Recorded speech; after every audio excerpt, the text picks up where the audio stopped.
The white people are the victims of this shooting primarily.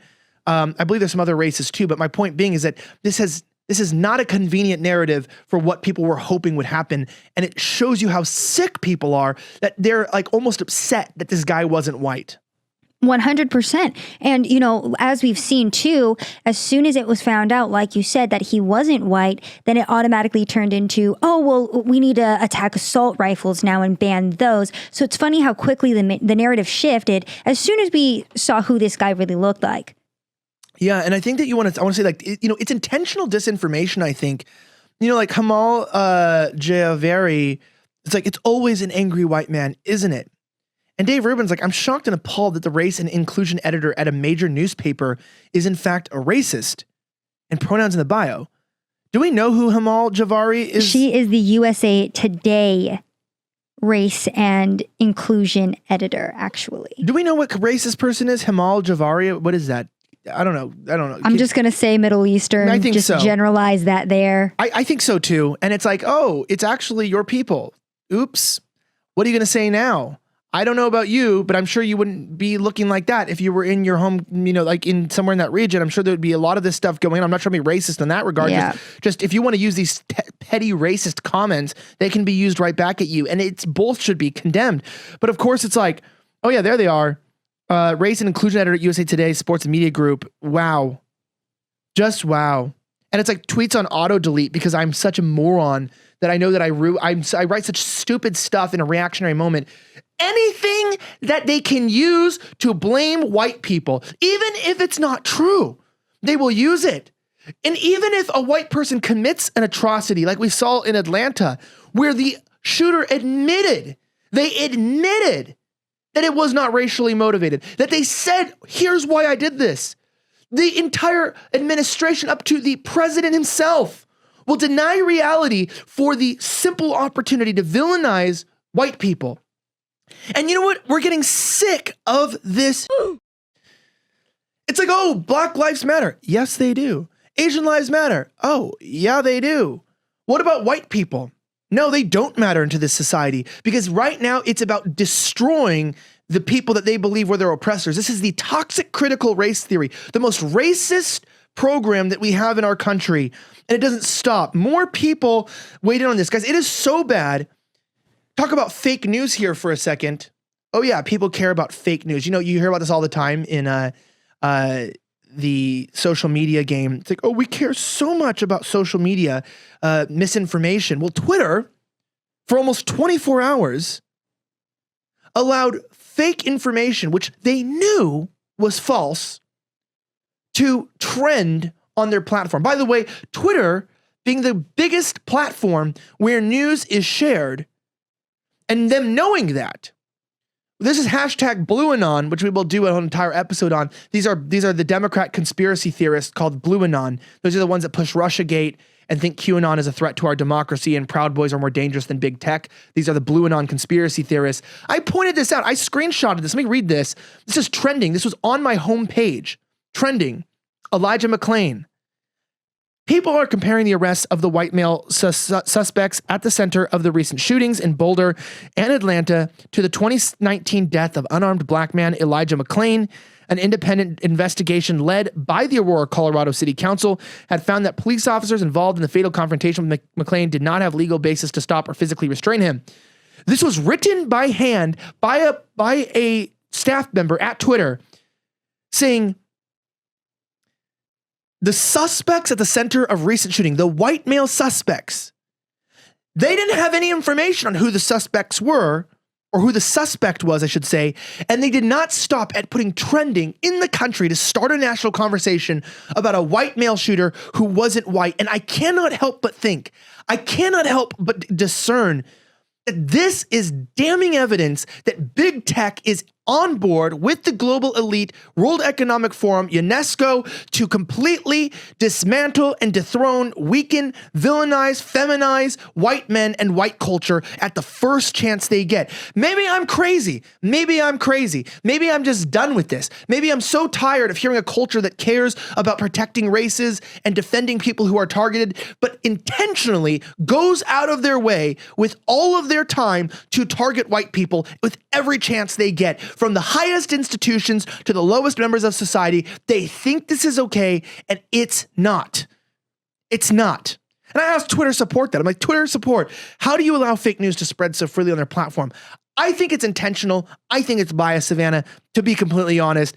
And I think that this is part of a greater attack on Western society beyond just race. This is about taking down who they see as the dominant class, as they see as the dominant representatives of the ideas that they want to dismantle. 100%. And like you said, this is a giant misinformation campaign. It's been for such a long time, and we've seen that through every single political issue that we've talked about for not only the past couple of months, but for years now. It always starts with a disinformation campaign. They're controlling our thoughts. They're censoring our freedom of speech because that's how they control us. And this is a perfect example of that. Yeah. And what did we bring up here, Savannah? What did we bring up here? Ooh, stop white hate. Stop white hate is the new hashtag. You guys, spread it. Stop white hate. By the way, some people would say I had very easily created a stop Asian hate hashtag for Savannah. Savannah was attacked in Austin. Savannah was jumped. She had her phone taken from her. She was robbed by men of different races, by the way. Savannah's also been deleted by Twitter, targeted, an Asian woman's career thwarted by white men in big tech. And so she's a victim, and I'm against Asian hate. And I'm sure that you've realized up until about a week ago, no one's given a damn about you being attacked and targeted for being Asian. Oh, absolutely not. Like we were talking about, and like we've been saying, the Democrats did a really great job of getting the black vote and the Hispanic vote. How are they going to get the Asian vote? Now they're grouping it all into the Black Lives Matter fiasco and nonsense, and they're trying to make this all a racial issue when in reality, they're trying to say it's white supremacy is to blame for what happened in terms of like Asian hate crimes and in terms of what happened with Black Lives Matter destroying and rioting across this entire country.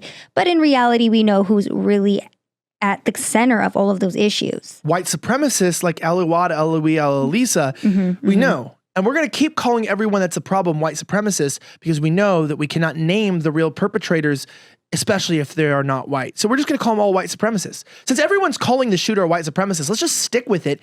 Might as well at this point. Everyone who goes counter to their narrative is a white supremacist at this point. So it's just white supremacy all around. Just slap white supremacy, the label on everything. It's really a one size fits all type of thing, Right. No, and I'm with you on that. That's why Mina Harris, who is a New York Times bestselling author, and also somebody else we'll find out quickly, said, I deleted a previous tweet about the suspect in the Boulder shooting. I made an assumption based on his being taken in custody alive and the fact that the majority of mass shootings in the U.S. are carried out by white men. Well, I said, oh, wow, New York Times bestselling author Mina Harris heard about a mass shooting and assumed that the shooter was white, when in fact, most of the victims were white while the shooter was not. But then nobody gives a damn when white people are killed. Remember in the Atlanta shooting, Savannah, how 2 non-Asians were killed? I think they were white, and nobody talked about them. It was about 6 Asians being killed. But nobody cares in this country in the mainstream narrative about white people. I do, though. And that's why I don't care if people give me labels anymore. And they're like, oh, why are you talking about white issues? You know why? Because they're the only issues that people are not talking about. And all issues deserve to be spoken about and represented. I actually give a damn about representation. I actually care about things being brought into the light. And if nobody else is going to do it in the mainstream media, then so what? If people want to say, well, look, I work for Blaze. Blaze is a very large network and corporation. And I don't care if I get bad press for talking about truthful things. There's a time where we need to stand up. When I say I stand with my Asian producer with Stop Asian Hate, I believe that people take advantage of Asian people. I do. I think part of the reason they attacked her is because she's a woman, she's small, and she's Asian, and she couldn't help herself. Although I still wouldn't try to fight her because you don't want to see her unleashed. But I will say this, I do believe that there are hate crimes and things like that happen, but they're happening to white people too. And in fact, it's not about superiority because Asians are beating white people on every metric possible, including in IQ, including in education, in income. And you know what? I'll still defend them because I don't care about those kinds of things. I see people as people, not by the color of their skin. And I'm so tired when, in fact, this kind of reactionary anti-white race-based discrimination has no place. I mean, no place in the USA. But we're going to find out right now in just a moment that I'm going to make sure I have this up here. Oh, we do have this. Who is Mina Harris? Who is Mina Harris, Savannah? Mina Harris is Kamala's niece. What a surprise. What a surprise there. What a surprise there, guys. Honestly, This is the kind of time where I literally just want to sit back out on the balcony, breathe, pop a pop a couple clown pills. A great philosopher once said that you can be 2 out of 3 things: liberal, smart, or honest, but you can't be all 3. At Slightly Offensive, we're smart and honest. And if you like this clip, head over to Slightly Offensive YouTube channel by clicking right here, where you can find new episodes of our show weekly. We're bringing you the topics, news stories, and angles that will have you saying, why the hell wasn't I subscribed sooner? Also, don't forget to smash that like button and subscribe to this channel too.